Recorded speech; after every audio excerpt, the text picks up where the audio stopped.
Los gritos resonaron en el granero abandonado durante exactamente 14 horas y 23 minutos. Eso es lo que más tarde registrarían los archivos del condado de Rutherford, Carolina del Norte, aunque esos archivos desaparecieron misteriosamente de la sala del tribunal en 1923. Lo que ocurrió aquella mañana de octubre de 1841 se convertiría en el caso de venganza más escalofriante de Estados Unidos. Pero la historia fue suprimida por las autoridades locales, que la consideraron demasiado atroz para el dominio público. Ruth Coleman tenía 24 años cuando finalmente explotó. Durante 7 años, había soportado lo inimaginable a manos de William Crenshaw, un cultivador de tabaco cuya crueldad era legendaria entre la gente esclavizada del condado de Rutherford.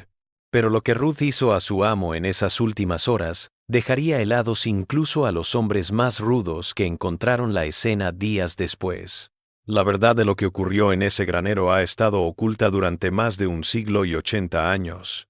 Pero antes de seguir con la historia de Ruth Coleman y la venganza que conmocionó a un condado, asegúrate de suscribirte para no perderte nunca estos capítulos olvidados de la historia americana. Comenta abajo y dinos desde dónde nos escuchas, porque las cosas que le sucedieron a Ruth sucedieron en pueblos como el tuyo, y los secretos todavía están enterrados en sótanos de juzgados y registros familiares en todo el país. Lo que estamos a punto de revelar emana de cartas personales recién descubiertas, notas del forense y testimonios sellados por la corte. Esta es la historia completa y sin censura, de cómo el límite de una mujer desató el acto de venganza más calculado jamás visto en el sur anterior a la Guerra Civil. El condado de Rutherford, en 1841, era un lugar dominado por el tabaco. Las montañas del oeste de Carolina del Norte eran ideales para el oro que enriquecía a algunos y hacía prescindibles a otros.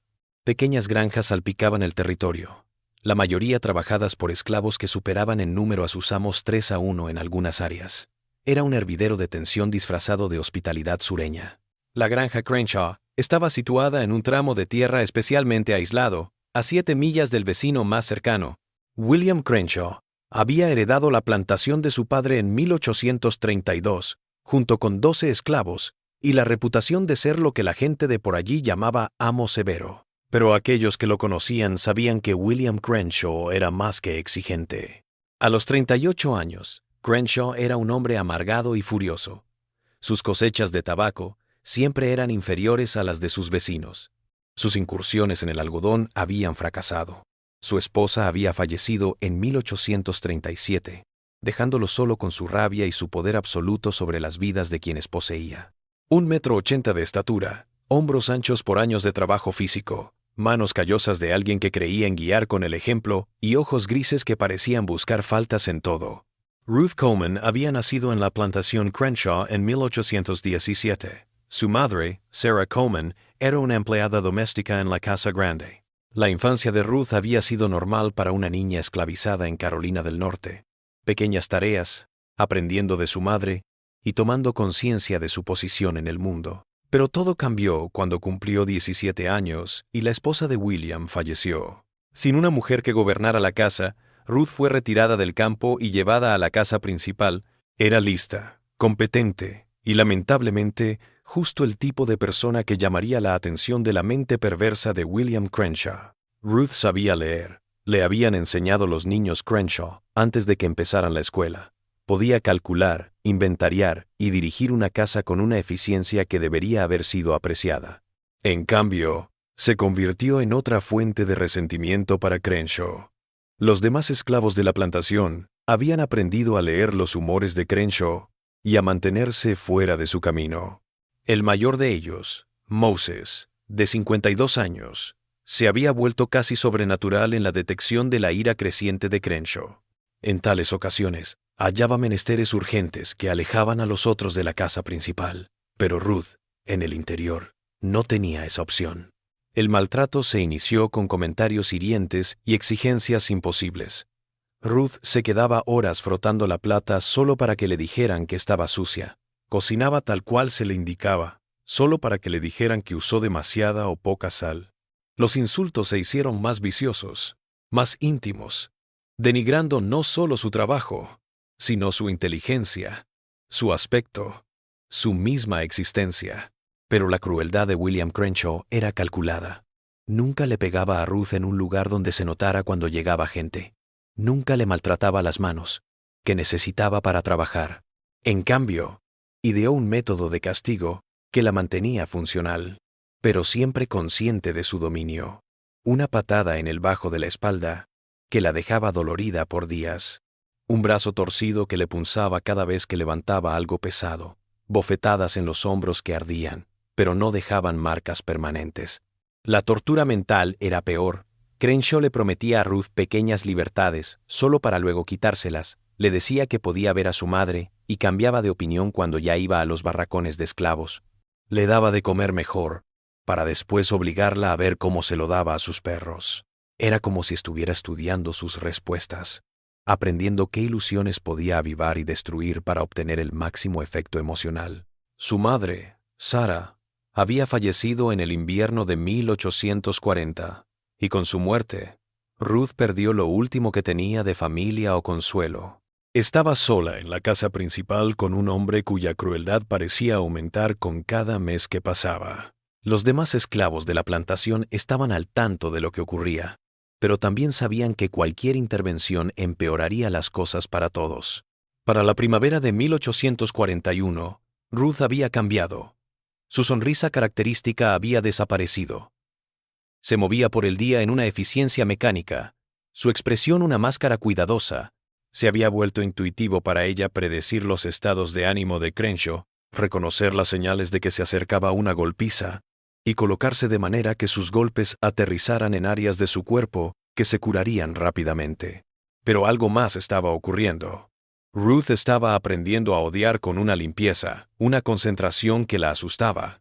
Empezó a analizar a William Crenshaw del mismo modo en que él la había analizado a ella, tomando nota de sus costumbres, sus puntos débiles, sus temores. Se dio cuenta de que le temía al fuego, siempre nervioso en presencia de llamas abiertas. Observó que arrastraba la pierna izquierda cuando creía que nadie lo observaba. Cada insulto, cada golpe, cada humillación, los almacenó como balas para una guerra que aún no había decidido pelear. El punto de ruptura se produjo el 15 de octubre de 1841, en lo que debería haber sido una mañana de martes normal. La mañana transcurrió como cualquier otra. Ruth se despertó antes del amanecer para preparar el desayuno de Crenshaw y su ropa para el día. La cosecha de tabaco estaba casi terminada, y Crenshaw llevaba semanas insoportable, furioso por los rendimientos, una vez más por debajo de las expectativas. Culpó a todos, al clima, a la tierra, a los trabajadores, pero especialmente a Ruth por estar viva y ser un recordatorio constante de sus fracasos.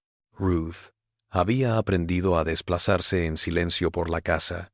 Sus pies descalzos no producían sonido en los pisos de madera. Le había hecho su desayuno de costumbre de huevos, tocino y pan de maíz, tal como a él le gustaba. El café era fuerte, caliente, tal como él lo necesitaba. Todo iba bien, demasiado bien, y eso, en la experiencia de Ruth, solía significar que algo iba a ir muy mal, en cualquier momento. Crenshaw entró en la cocina a las 6:30 en punto. Como de costumbre, ya iba vestido para el trabajo de campo, sus botas embarradas de tanto revisar cobertizos de secado de tabaco. Sus ojos grises vagaron por el desayuno, buscando algo que reprochar. Sin hallar nada evidente, su mirada se dirigió a Ruth. «Tu cabello parece un nido de pájaros», dijo, su voz en ese tono familiar que indicaba que estaba tratando de disculparse. «¿Te molestaste en arreglarte siquiera esta mañana?» Ruth se quedó mirando al suelo, sabiendo que mirarlo a los ojos solo lo enfurecería más. «Sí, señor. Perdón si no le gusta». «No lo es». Se dejó caer en la mesa. Su silla se arrastró. Un hombre no debería tener que contemplar tanta dejadez mientras come. «Arréglalo». Ruth se dirigió al pequeño espejo que colgaba cerca de la ventana de la cocina, y sus manos se movieron para alisar su cabello en algo más presentable. Detrás de ella podía oír a Crenshaw comiendo, su cuchillo y tenedor chocando contra el plato con una fuerza inusual. «Los huevos están sobrecocidos», dijo finalmente después de minutos de silencio. Ruth se volvió a mirarlo, con el desconcierto reflejado en su rostro. Había preparado sus huevos exactamente como siempre los preparaba, exactamente como él le había enseñado. Señor, los preparé como siempre. El plato se estrelló en la pared, a 15 centímetros de la cabeza de Ruth, esparciendo huevos y tocino por el suelo junto con trozos de cerámica rota. El sonido resonó en el silencio, 33 contra 13, y Ruth se sintió el calor en la mejilla donde un fragmento de cerámica había rozado su piel. Estás cuestionando mi juicio. La voz de Crenshaw era mortalmente tranquila ahora, mucho peor que cuando gritaba. Me estás diciendo que no sé lo que me gusta. No, señor. Perdón, señor. Ruth se arrodilló de inmediato, recogiendo la comida derramada y los pedazos rotos. Sus manos temblaban, aunque intentaba disimularlo. Mira este desastre. Mira lo que me hiciste hacer. Crenshaw se puso en pie lentamente, sus botas crujiendo sobre los fragmentos del plato. Hiciste que tirara comida buena porque no puedes seguir instrucciones sencillas. Ruth sabía que era mejor no mencionar que él había tirado el plato. Ese tipo de razonamiento no tenía cabida en el mundo de William Crenshaw. Siguió limpiando, esperando que si era lo suficientemente rápida, su rabia se disiparía antes de que aumentara aún más. Pero hoy era diferente. Hoy, 7 años de rabia y frustración reprimidas habían llegado a un punto de ebullición en la mente de William Crenshaw. Mientras veía a Ruth arrodillada limpiando el desastre que había hecho, algo se hizo evidente en su mente. Esto era su culpa. Todo. Las malas cosechas, el aislamiento, el recordatorio constante de su insuficiencia. Ella era la razón de sus problemas, y era hora de que supiera cuánto daño había hecho. Ponte en pie, ordenó. Ruth se puso en pie lentamente, todavía sosteniendo fragmentos de plato roto en sus manos ahuecadas. Deja eso en el suelo y sígueme. Ruth dejó caer los trozos de cerámica sobre la mesa de la cocina y siguió a Crenshaw hacia la puerta trasera. Su estómago se apretó con un miedo familiar. Cuando la sacaba fuera, por lo general, era para un castigo demasiado severo, para ser presenciado desde dentro de la casa. La mañana de octubre era fría, y el rocío empapaba el vestido de algodón de Ruth mientras recorrían el patio. Crenshaw se dirigió al mayor de los graneros, un edificio que albergaba maquinaria y guardaba la cosecha de tabaco del año. Ruth había estado en ese granero durante horas a lo largo de los años, clasificando herramientas, barriendo pisos, ayudando con los preparativos de la cosecha. El granero estaba oscuro en su interior, la luz del sol de la mañana filtrándose a través de las grietas entre las tablas de madera. El aire olía a polvo de hojas de tabaco secándose y a metal de arado. Crenshaw se dirigió directamente al punto central del espacio, donde operaba un intrincado sistema de poleas y cuerdas para subir cargas pesadas de tabaco al ático de arriba. «¿Te crees lista, no?», dijo, volviéndose hacia Ruth. Su voz resonó apenas en la habitación cerrada. «¿Crees que no veo la manera en que me miras, en que me mides?». Ruth agachó la cabeza, callada. No había una respuesta clara a tales cargos. 7 años te he alimentado, vestido, te he dado techo, y así me lo pagas. Faltándome el respeto, incompetente, con esa mirada como si fueras mejor que yo. Crenshaw empezó a girar en círculos pequeños alrededor de Ruth. Sus botas resonaban en el suelo de tierra del granero. Quizá necesites una lección de humildad. Quizá deberías darte cuenta de cuánto dependes de mi misericordia. Tomó una cuerda del sistema de poleas, tirando de ella con fuerza. Los ojos de Ruth siguieron el movimiento, y por primera vez esa mañana, el miedo comenzó a abrirse paso a través de su comportamiento controlado. «Te colgaré por unas horas», prosiguió Crenshaw, su voz tomando el tono casual que empleaba al concebir castigos especialmente perversos. «Qué reflexiones en lo agradecida que deberías estar por todo lo que te he proporcionado». Algo se rompió en la mente de Ruth con esas palabras. 7 años de golpes, 7 años de humillación, 7 años de que le dijeran que debía estar agradecida de que la torturaran. La rabia que había mantenido enterrada, controlada, oculta, de repente salió a la superficie con una fuerza que la sorprendió a ella misma. Agradecida. La palabra se le escapó antes de que pudiera detenerla. Crenshaw se detuvo, la cuerda todavía en sus manos. ¿Qué? Ruth levantó la vista y lo miró a los ojos por primera vez en meses. Dije, gracias. El silencio se estiró entre ellos como un cable tenso. Ruth podía sentir su propio corazón latiendo, podía oler el sudor, el tabaco, la furia en el cuerpo de Crenshaw. Había cruzado una línea que nunca podría borrar, y ambos lo sabían. El rostro de Crenshaw se oscureció con una furia más allá de lo que Ruth había presenciado. Soltó la cuerda y avanzó sus manos en puños hacia ella. Maldita ingrata. Ruth se movió más rápido de lo que jamás se había movido en su vida. Cuando Crenshaw se abalanzó sobre ella, ella se apartó y lo empujó con todas sus fuerzas hacia atrás contra la viga de soporte de madera del armazón transversal del granero. Su hombro chocó contra la viga y volvió a mirarla, pero Ruth ya estaba en movimiento. El mazo de madera para arreglos estaba apoyado en la pared, lo suficientemente pesado como para clavar estacas, pero no tanto como para que ella no pudiera levantarlo. Ruth lo tomó y lo agitó hacia el mecanismo de cuerda que controlaba la gran viga transversal superior. El primer golpe liberó el nudo que retenía todo el sistema. El segundo lo tumbó en cascada. Crenshaw comprendió lo que sucedía justo a tiempo para alzar los brazos sobre la cabeza. La viga de madera, que fácilmente pesaba 136 kilos, cayó en ángulo, fallando su cabeza, pero atrapando sus piernas justo debajo de las rodillas. El sonido fue como nada que Ruth hubiera oído nunca. Madera rompiéndose, huesos triturándose.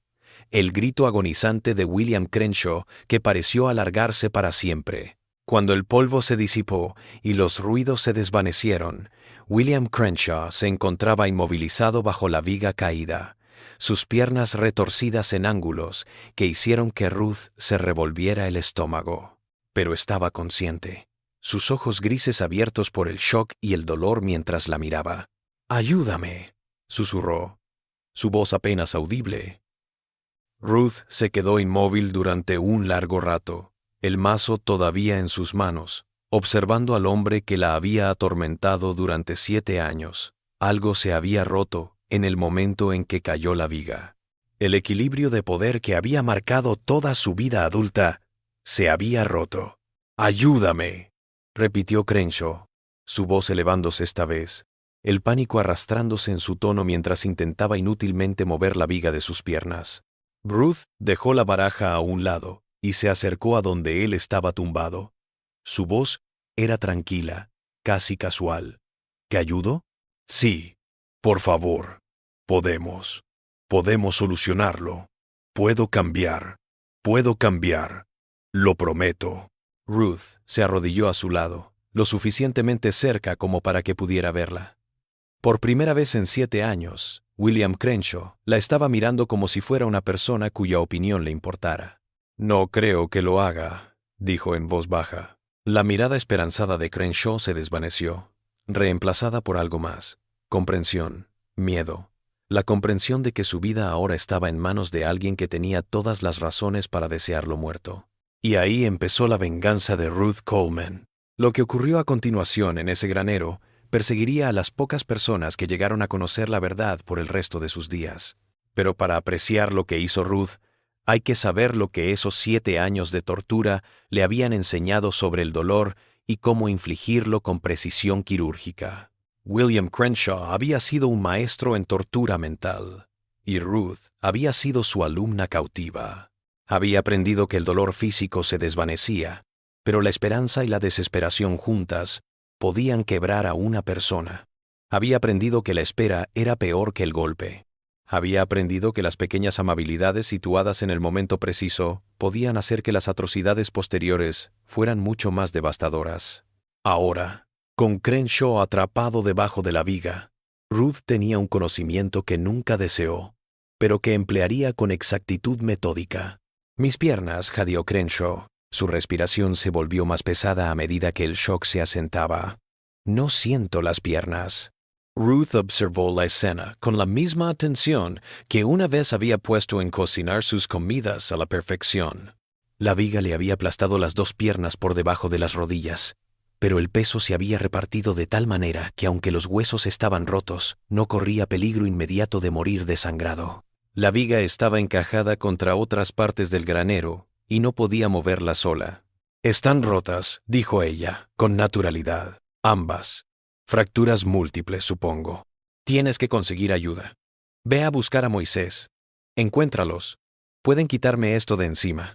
Ruth se levantó y rodeó la viga caída, inspeccionándola desde distintos puntos de vista, como un artesano que estudia un trabajo complicado. Moisés está hoy en los campos lejanos. No vuelve hasta la noche. Los demás están con él. Entonces ve a buscar al doctor Harrison del pueblo. Él sabrá qué hacer.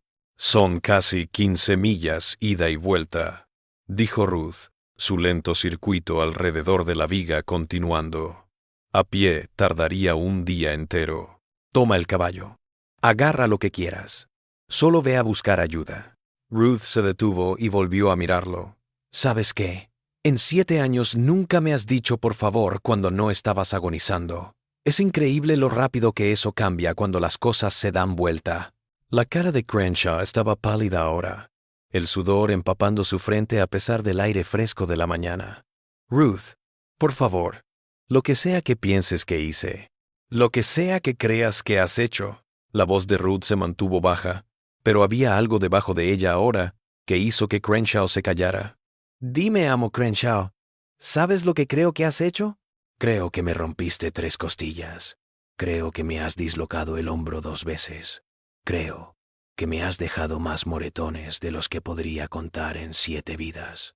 Ella volvió a caminar, pero ahora observando el granero en sí, las herramientas y el equipo esparcido por el lugar. Creo que me has llamado estúpida unas 2,000 veces. Creo que me has hecho limpiar desastres que tú mismo provocaste solo para verme de rodillas. Creo que tiraste comida que me pasé horas cocinando solo para verme darme cuenta de que nada de lo que hiciera sería suficiente para ti. Ruth tomó una pequeña palanca de un banco de trabajo cercano sopesándola en sus manos, pero más que nada, creo que me has convencido de que me merecía todo eso, que de alguna manera me había merecido cada palabra hiriente, cada golpe, porque no merecía ni siquiera un trato digno. Me equivoqué, dijo Crenshaw rápidamente, sus ojos siguiendo la palanca en sus manos. Sé que me equivoqué. Puedo arreglarlo. Puedo liberarte.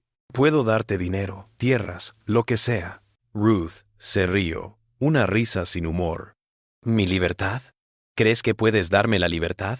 ¿Crees que es tuyo para regalar? Se agachó junto a la viga, lo suficientemente cerca de Crenshaw, como para que pudiera oler el sudor que humedecía su vestido.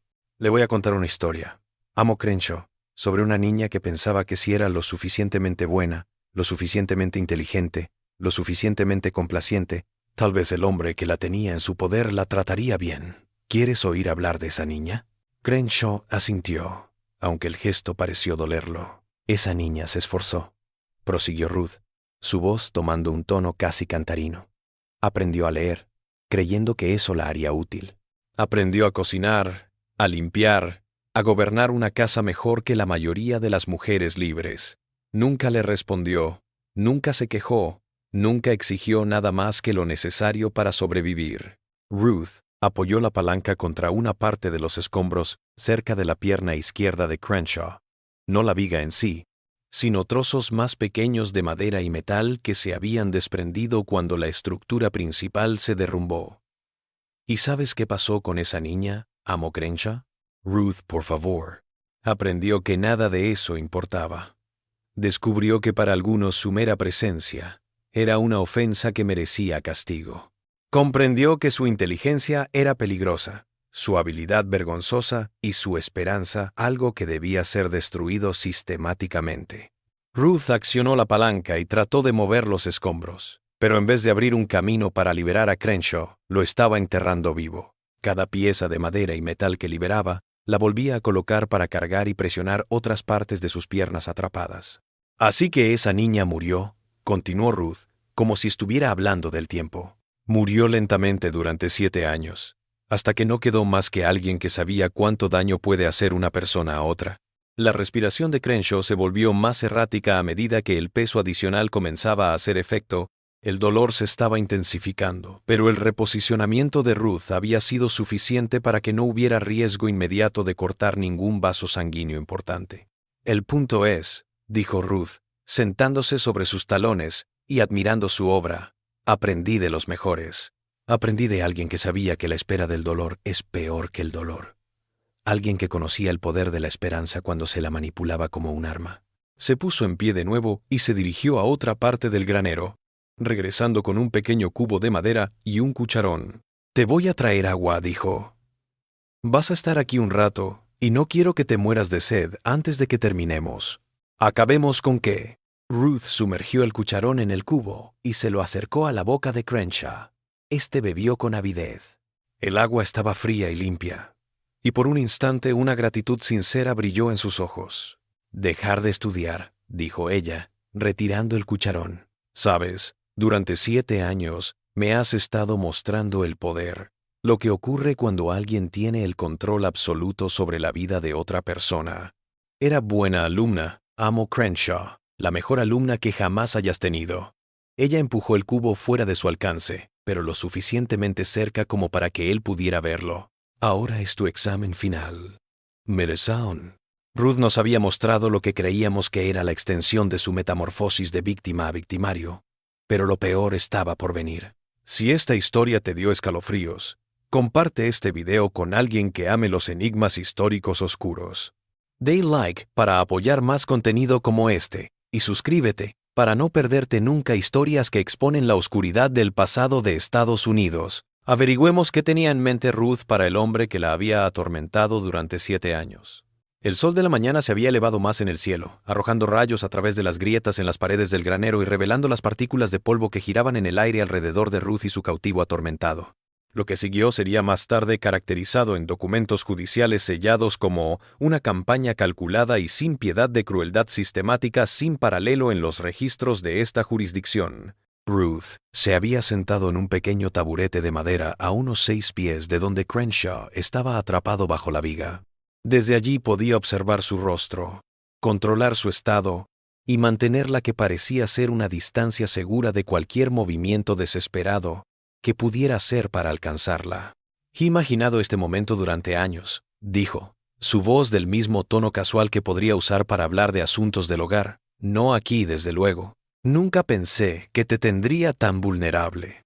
Pero he imaginado lo que te diría si alguna vez pudiera hablar con sinceridad». Crenshaw trató de moverse, haciendo una mueca, mientras el movimiento enviaba nuevas punzadas de dolor por sus piernas aplastadas. «Ruth, por favor, yo nunca quise». «Shh». Ruth levantó un dedo, casi suave. «Ahora hablo yo. Tuviste 7 años para hablar. Yo tuve 7 años para escuchar. Hoy vamos a cambiar los papeles». Se metió la mano en el bolsillo del vestido y sacó un trozo de papel doblado. «¿Sabes qué es esto?» Crenshaw entrecerró los ojos hacia el papel, intentando enfocar a través del dolor y el shock. «No. Esta es una lista», dijo Ruth, desplegando el papel con cuidado. «Empecé a escribirla hace 3 años porque me di cuenta de que mi memoria ya no daba abasto. Cada vez que me herías, lo escribía. Cada insulto, cada golpe, cada humillación. Lo registré». El papel estaba lleno de una letra pequeña y ordenada y tinta desvanecida. Ruth evidentemente había estado compilando este documento durante años, añadiendo entradas con diligencia. «¿Quieres que te lea algunas de las entradas?» Sin esperar respuesta, Ruth se aclaró la garganta y comenzó a leer en el mismo tono en que habría recitado una lista de compras. 15 de enero de 1839. Me dobló el brazo izquierdo por detrás de la espalda hasta dislocarme el hombro por dejar caer una cuchara mientras hacía el desayuno. Me llamó torpe y dijo que la torpeza merecía castigo. Miró a Crenshaw, su rostro aún más pálido. 22 de enero de 1839. Me dio una patada en el trasero por ser lento al acarrear leña. Me dijo que los trabajadores lentos eran vagos y que los vagos eran ladrones de tiempo. Ruth siguió leyendo, su voz nunca vacilando, catalogando décadas de abuso con la misma diligencia que una vez había dedicado a sus facturas del hogar. 3 de marzo de 1840. Me abofeteó por llorar cuando me enteré de que mi madre estaba enferma. Dijo que las lágrimas eran egoístas porque hacían que la gente se sintiera incómoda. Cada vez que leía una línea, Ruth miraba a Crenshaw, estudiando sus reacciones. Se interesaba especialmente por los instantes en que el reconocimiento destellaba en sus ojos, cuando recordaba el suceso en cuestión. 12 de agosto de 1840. Me dejó fuera bajo la lluvia durante 2 horas, después de preguntar si podía ver a mi madre antes de que muriera. Dijo que rogar por favores era desagradecido por lo que ya tenía. La lista continuaba. Decenas de entradas. Cientos de pequeñas crueldades y mayores. Todas registradas con la misma precisión clínica. Ruth había estado guardando cuentas, y era hora de pagar. ¿Recuerdas esa?, dijo, doblando el papel y guardándolo de nuevo en su bolsillo. ¿Cuándo me hiciste quedarme bajo la lluvia mientras mi madre moría? La voz de Crenshaw era apenas un susurro. Sí. Ella murió esa noche mientras estaba de pie en tu patio, empapada, aprendiendo sobre la gratitud. Murió gritando mi nombre y yo no estaba presente porque pensaste que debía aprender mi lugar.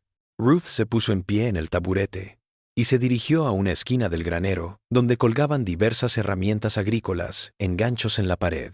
Tomó un par de alicates de punta larga y los sopesó en la mano. Esa noche empecé la lista, prosiguió, porque comprendí que algún día, de algún modo, habría de rendir cuentas. No justicia de los tribunales o de las leyes, o de otros hombres blancos como tú.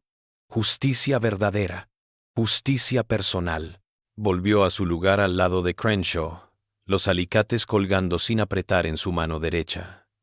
Ahora, esto es lo que va a suceder. Voy a sacarte de debajo de esa viga, despacio. Y vas a arrepentirte por cada cosa en mi lista mientras trabajo. Cada vez que entras, te disculpas.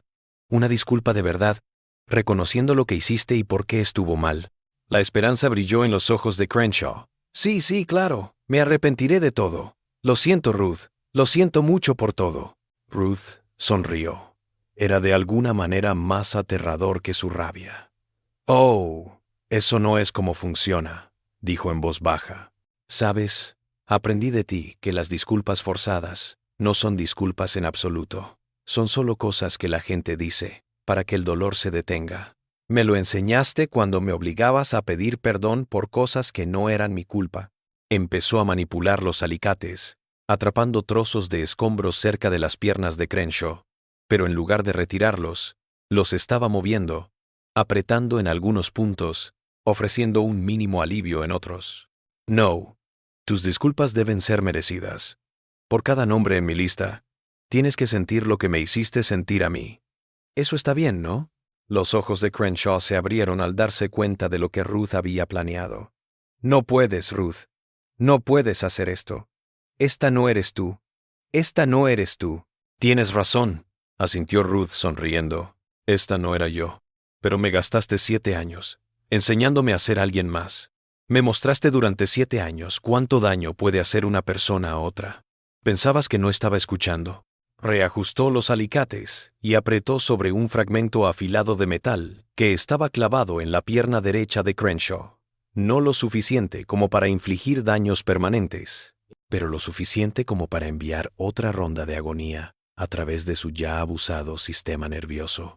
Comencemos con la entrada número 1, dijo Ruth, regresando a su taburete y desplegando el papel doblado de nuevo. 15 de enero de 1839. El incidente de la cuchara caída. La tortura que vino después fue calculada, ingeniosa, perversa, con un conocimiento de la psicología humana que solo alguien que había sido torturado sistemáticamente durante años podría poseer.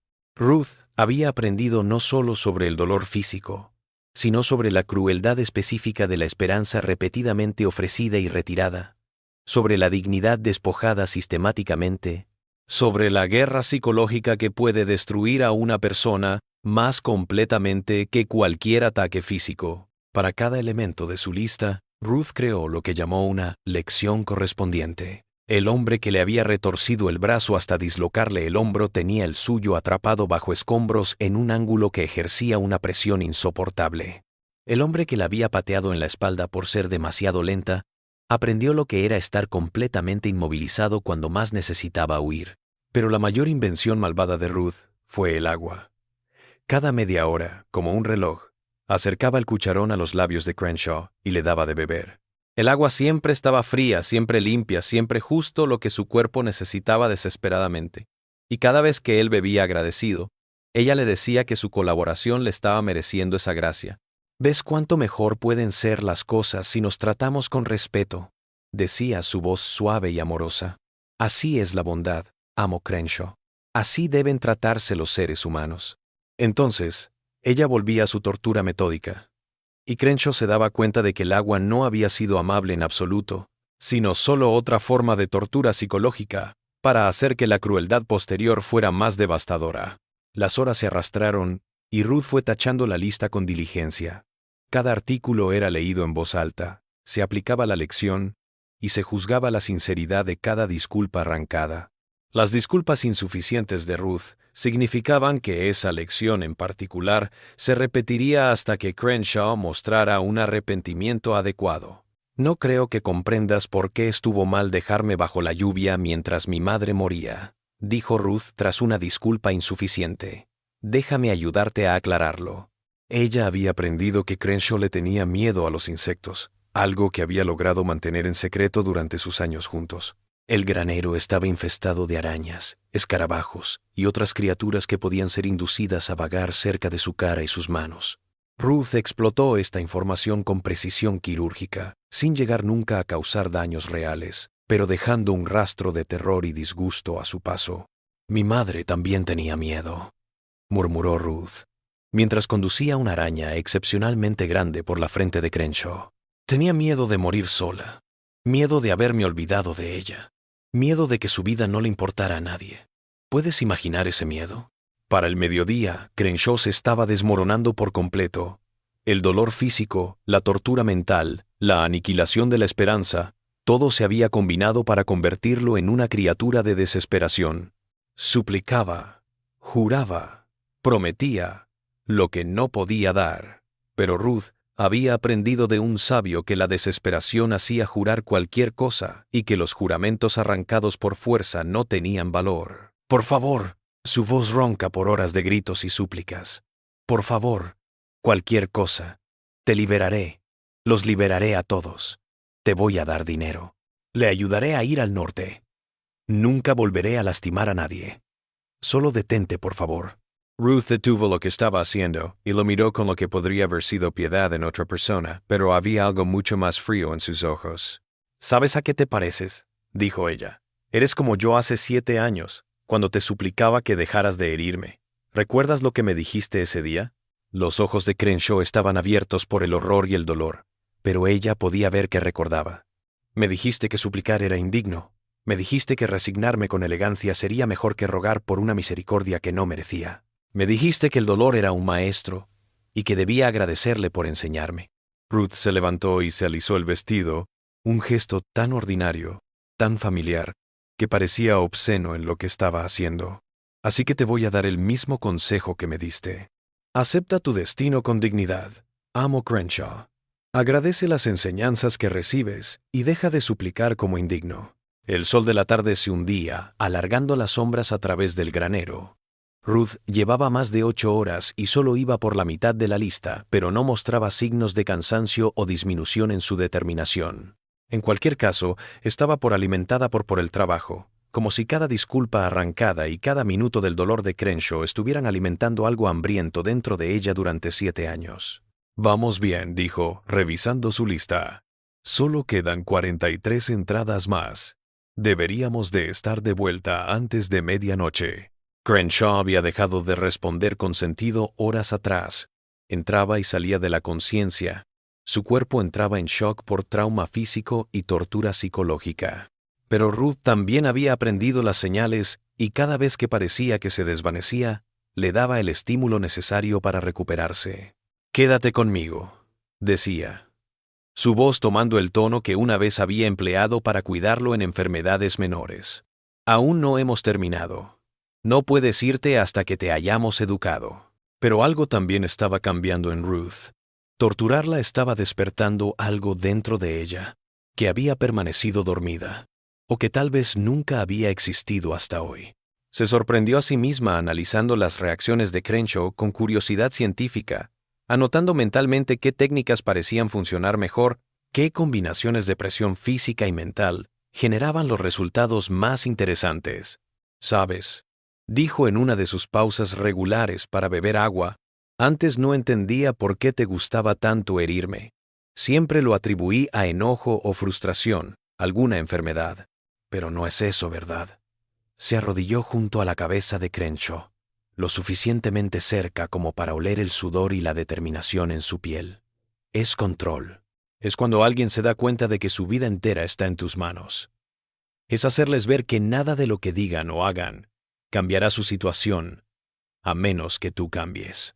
Los ojos de Ruth se habían vuelto distantes, como si estuviera dándose cuenta de algo sobre sí misma que la sorprendía. Creo que empiezo a comprender por qué me mantuviste con vida todos estos años. Podrías haberme matado, vendido, o simplemente haberme agotado hasta la muerte como hiciste con algunos de los otros. Pero me mantuviste cerca porque era la víctima perfecta, lo suficientemente inteligente como para comprender lo que estaba sucediendo, lo suficientemente fuerte como para sobrevivir, pero incapaz de detenerlo. Se rió entre dientes, sin calor en ello, pero algo parecido al asombro. El hecho es, amo Crenshaw, que construiste algo que nunca intentaste construir. Tomaste una niña asustada y la transformaste en alguien que conoce la maldad mejor que tú. Me mostraste el poder, el dolor, la humanidad que nunca quise conocer.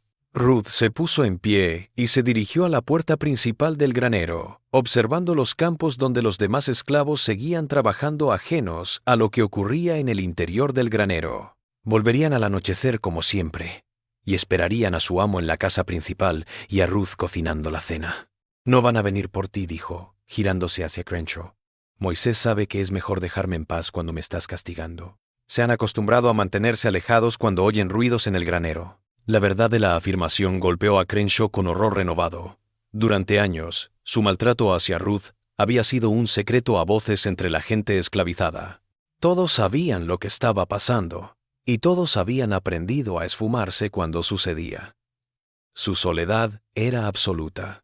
Así que tenemos todo el tiempo del mundo, continuó Ruth, sin interrupciones, sin rescate. Nadie vendrá a verte hasta que yo diga que es hora de que te encuentren. Volvió a sentarse en el taburete y revisó su lista. ¿Y dónde estábamos? Sí, 30 de agosto de 1840. Me hiciste quemar mis propias cartas. Las cartas eran lo más valioso de Ruth, lo único que le quedaba de humanidad que Crenshaw no había destruido. Eran cartas que le había escrito a su madre durante sus últimas semanas de vida. Cartas que nunca enviaría, pero que le habían dado a Ruth una manera de manifestar emociones que no podía expresar en voz alta. En ellas, Ruth había vertido sus temores, sus anhelos, su esperanza imposible de que todo pudiera transformarse. Había narrado acerca de su infancia, las canciones que cantaba su madre, las pequeñas amabilidades que la habían mantenido con vida en sus momentos más difíciles de esclavitud. Las cartas habían estado ocultas en un tablón suelto debajo de su jergón para dormir, un secreto que creía seguro. Pero William Crenshaw las había encontrado en una de sus búsquedas ocasionales en los barracones de esclavos, y lo que había leído en ellas lo había enfurecido, no por algo traicionero o peligroso, sino por la prueba de la vida interior de Ruth, por la complejidad de sus pensamientos y sentimientos, por la evidencia de su humanidad.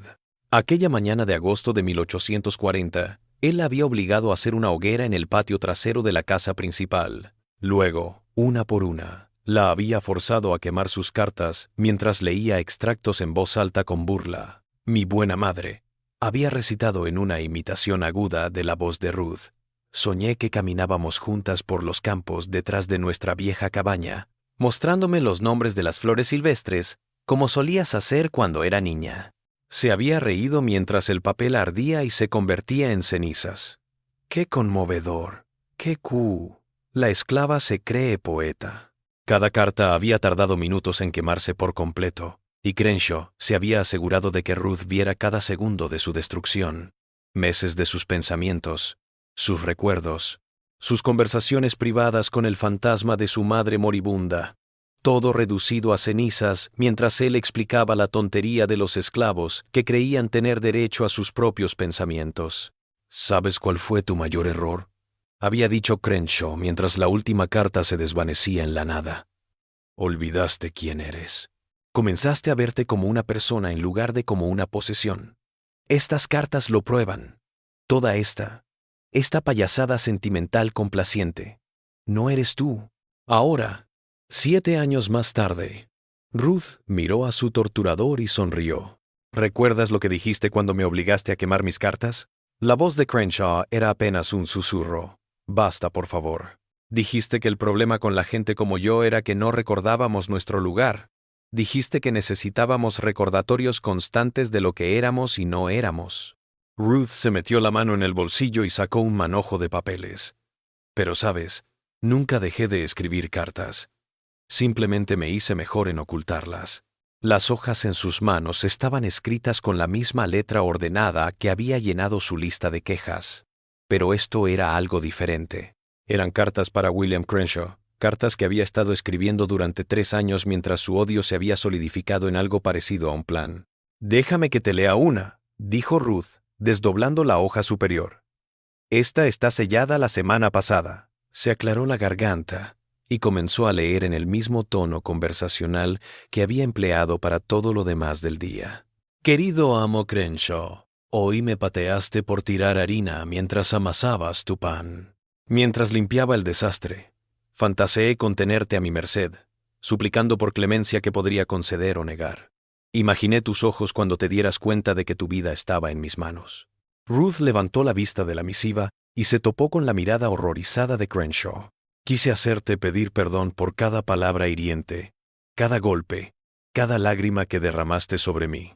Pensé en disfrutarlo, en hacerte sentir cada emoción por la que me has hecho pasar.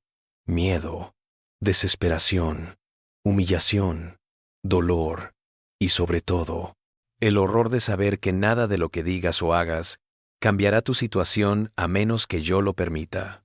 Dobló la misiva y se la guardó en el bolsillo.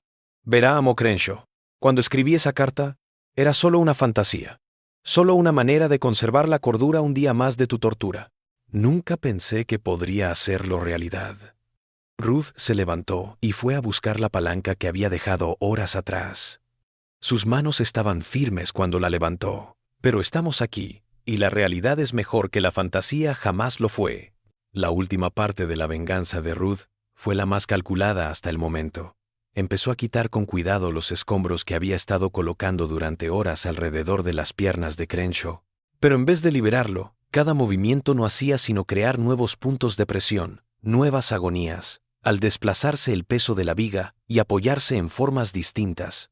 «Me enseñaste que la esperanza era la tortura más cruel de todas», dijo mientras trabajaba. «Cada vez que decías que las cosas mejorarían, solo para empeorar. Cada vez que colgabas la misericordia fuera de mi alcance». Con cada movimiento de Ruth, Crenshaw sentía un instante de alivio mientras la presión se alejaba de una parte, solo para regresar con más fuerza a otra. Estaba conduciendo una sinfonía de dolor, componiendo cada nota con la destreza de alguien que había sido forzado a volverse experto. «Así que yo también te voy a dar esperanza», continuó Ruth. «Voy a fingir que te voy a dejar vivir, solo por un instante. Tal vez si te arrepientes lo suficiente, si lo prometes lo suficiente, si te arrastras lo suficiente, te perdonaré la vida». Detuvo lo que estaba haciendo y lo miró con algo que podría haber sido cariño en otro mundo. «Porque el momento en que la esperanza muere es el más doloroso de todos, y mereces sentirlo como yo lo sentí todos los días durante 7 años». La tarde se adentró en la noche, y Ruth trabajaba con mayor eficiencia. Se había adaptado, su técnica afinada tras horas de práctica. Las reacciones de Crenshaw se habían vuelto demasiado previsibles. Su sorpresa agotada. Suplicaba cuando ella esperaba suplicar. Gritaba cuando apretaba. Lloraba cuando consolaba falsamente. Pero Ruth también estaba cambiando. La niña tímida y asustada que había entrado al granero esa mañana había desaparecido, sustituida por alguien que se desplazaba con seguridad, que hablaba con autoridad, que controlaba la situación con maestría. Había encontrado cosas en sí misma que no sabía que existían. Y el hallazgo era embriagador. «Necesito que entiendas algo», dijo mientras el sol comenzaba a ponerse fuera del granero. «Todo lo que te sucedió hoy, lo elegiste hace 7 años. Todo el dolor, todo el miedo, toda la desesperación, lo provocaste en el momento en que decidiste que alguien como yo no merecía ser tratado como una persona». Ruth ya había tachado casi toda su lista. Se habían arrancado miles de disculpas, cada una más desesperada que la anterior. Crenshaw se había roto hace horas. Una bestia de terror animal que decía cualquier cosa, juraba cualquier cosa, confesaba cualquier cosa si eso hacía que el dolor se detuviera. Esto no es justo, murmuró a través de labios rotos y sangrientos. Esto es asesinato. No, respondió Ruth con calma. La justicia habría sido una muerte rápida. La justicia habría sido que te juzgaran por tus delitos. Esto no es justo. Ella se arrodilló a su lado por última vez, lo suficientemente cerca como para que pudiera ver lo que había en sus ojos. Esto es una enseñanza. Te estoy mostrando lo que es ser totalmente impotente. Te estoy mostrando lo que 7 años de tortura sistemática le hacen al espíritu de una persona. Te estoy enseñando lo que me enseñaste. Lo que pasa cuando uno olvida cuál es su lugar en el mundo. Ruth se metió la mano en el bolsillo y sacó la lista original, ahora sucia de sudor y polvo del día. Una última entrada, anunció. 15 de octubre de 1841. William Crenshaw conoció lo que era estar a merced de alguien que no tiene piedad.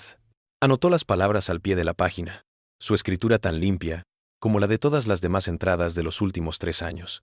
Ahí lo tienes, dijo, doblando el papel por última vez. Ahora hemos terminado. Lo que ocurrió en la última hora de la vida de William Crenshaw nunca se registraría por completo en ningún archivo público, pero partes de la historia resurgirían décadas después, en testimonios que fueron sellados y olvidados rápidamente. Según los escasos testimonios que perduraron, Ruth Coleman dedicó aquellos últimos 60 minutos no a nuevos tormentos, sino a palabras. Le habló de la chica que había sido antes de que él la destrozara, de sus sueños y de la vida que había imaginado para sí misma. Explicó el momento en que se dio cuenta de que su humanidad no le importaba, que nunca sería nada más que una posesión para usar y tirar.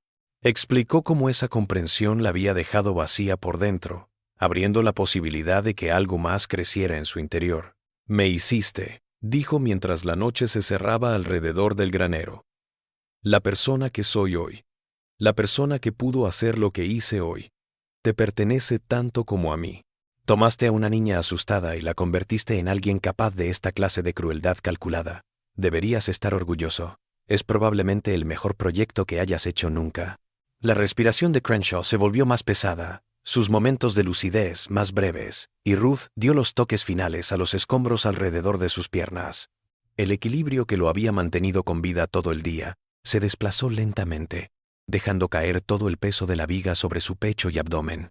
«Sabes, te perdono», dijo ella, sus ojos humedeciéndose. «No porque merezcas el perdón, sino porque arrastrar el odio durante 7 años me ha cansado, y estoy lista para soltarlo». William Crenshaw murió alrededor de las 9:30 de esa noche, justo cuando Moses y los demás trabajadores del campo regresaban del trabajo. Ruth los esperó en la puerta del establo, con el rostro sereno y las manos cruzadas frente a ella. «Hubo un accidente», dijo. El amo Crenshaw estaba en el granero cuando una de las vigas de soporte se vino abajo. Intenté ayudarlo, pero la viga era demasiado pesada para que yo la moviera sola. Moisés, que había sobrevivido a 30 años de esclavitud aprendiendo cuándo no preguntar, asintió y comenzó a dirigir a los demás para que despejaran los escombros. Trabajaron en silencio, y cuando encontraron el cuerpo de Crenshaw, nadie mencionó que parecía haber estado muerto solo unos minutos, a pesar de la afirmación de Ruth de que el accidente había ocurrido esa mañana. La investigación oficial fue superficial. Un hombre blanco había muerto en sus tierras en un accidente, y su esclava decía haberlo visto. La evidencia física apoyaba la historia, y no había indicios de crimen. William Crenshaw fue enterrado 3 días después en el cementerio familiar. Ruth Coleman estaba entre los dolientes que se quedaron en silencio junto a la tumba. La casa de Crenshaw se vendió en una subasta 6 semanas después del funeral. Ruth, con los demás esclavos, fue adquirida por un granjero vecino, llamado Thomas Garrett, reconocido por tratarlos bien y hacerse rico en una zona donde abundaba más la crueldad que la bondad. De vuelta bajo la tutela de Garrett, Ruth volvió a trabajar como sirvienta, desempeñándose con la misma diligencia y precisión con la que lo había hecho con Crenshaw. Pero quienes la conocían bien notaron la diferencia. Ruth reía con mayor facilidad que en años, hablaba con mayor seguridad y se movía con una dignidad inquebrantable. Nunca habló del 15 de octubre de 1841 y nadie le preguntó. Lo que realmente sucedió en ese granero permaneció enterrado hasta 1923, cuando las renovaciones en el antiguo Palacio de Justicia del Condado de Rutherford desenterraron una pila de documentos sellados escondidos detrás de una pared falsa en el sótano. Entre ellos se encontraba una confesión completa escrita con la letra de Ruth Coleman, la lista completa de quejas que había guardado durante 7 años. La confesión detallaba la muerte de Crenshaw con precisión clínica, revelando los métodos de Ruth, sus motivaciones y su falta de remordimiento por sus acciones. El acta finalizaba con lo que los abogados llamarían más tarde una de las declaraciones más escalofriantes jamás escuchadas en una sala del tribunal estadounidense. Escribo esto no como una confesión de culpa, sino como un relato de justicia finalmente servida. William Crenshaw me enseñó durante 7 años que algunas personas nacen para sufrir y otras para hacer sufrir. Hoy le probé que estaba equivocado. Hoy le enseñé que los papeles pueden invertirse, que el maestro puede ser el alumno, que el amo puede ser el esclavo. No lamento lo que pasó en el granero, porque por primera vez en 7 años, el mundo fue tan justo como debía ser. Los papeles fueron rápidamente resellados y devueltos al archivo, demasiado explosivos para hacerse públicos. Permanecieron ocultos durante otros 40 años hasta que un incendio destruyó el sótano del juzgado en 1963, llevándose con él la confesión de Ruth Coleman. Pero la historia perduró en murmullos y cuentos familiares, susurrados entre generaciones de descendientes que siempre habían conocido la verdad. En algunas adaptaciones, Ruth se erigió como una heroína folclórica, una luchadora contra la opresión. En otras, fue representada como una advertencia de lo que puede suceder cuando se lleva a los humanos más allá de su punto de ruptura. Lo que permaneció constante en cada historia fue la verdad que Ruth había comprendido esa mañana de octubre, mientras recogía el mazo y derribaba la viga que definiría el resto de su vida. Algunas cosas solo podían enseñarse a través de la experiencia, y algunos maestros debían convertirse en estudiantes antes de comprender realmente lo que estaban enseñando. Ruth Coleman lived 37 more years after the death of William Crenshaw, dying peacefully in her sleep in 1878 at the age of 61. Nunca se casó, nunca tuvo hijos, y nunca habló públicamente sobre lo sucedido en 1841. Pero quienes la conocieron en sus últimos años la retrataron como una persona en paz consigo misma, que había hecho las paces con el mundo y con las decisiones que había tomado. Su lápida en el cementerio familiar Garrett solo tiene su nombre y fechas, pero la leyenda dice que en las mañanas de octubre, cuando la luz atraviesa la niebla otoñal, se pueden ver palabras adicionales grabadas en la piedra. Ella lo recordó todo y pagó todas las deudas. Si alguna vez existió tal inscripción, es algo que se discute entre historiadores y folcloristas. Lo que es cierto es que la de Ruth Coleman es uno de los casos más perturbadores sobre cómo la crueldad sistemática puede convertir a las víctimas en aquello que sus torturadores jamás pretendieron crear. Este enigma nos revela que la frontera entre víctima y victimario es más tenue de lo que nos gusta reconocer, y que la justicia, cuando la ley y la sociedad le cierran el camino, a veces buscará su propia y terrible manera de manifestarse en el mundo. ¿Qué te pareció esta historia? ¿Crees que Ruth tenía razón en lo que hizo? ¿O se convirtió en lo que combatía? Deja tu comentario abajo y comparte tus reflexiones con otros que intentan entender este capítulo oscuro de la historia de Estados Unidos. Si te gustó esta historia y quieres más historias que expongan la oscuridad que se esconde en el pasado de nuestro país, suscríbete a nuestro canal, activa la campanita y comparte este video con alguien que disfrute de las cuestiones morales que la historia nos obliga a enfrentar. Hasta la próxima. Recuerda, el pasado nunca es tan sencillo como nos gustaría, y la realidad suele ser más perturbadora que cualquier ficción.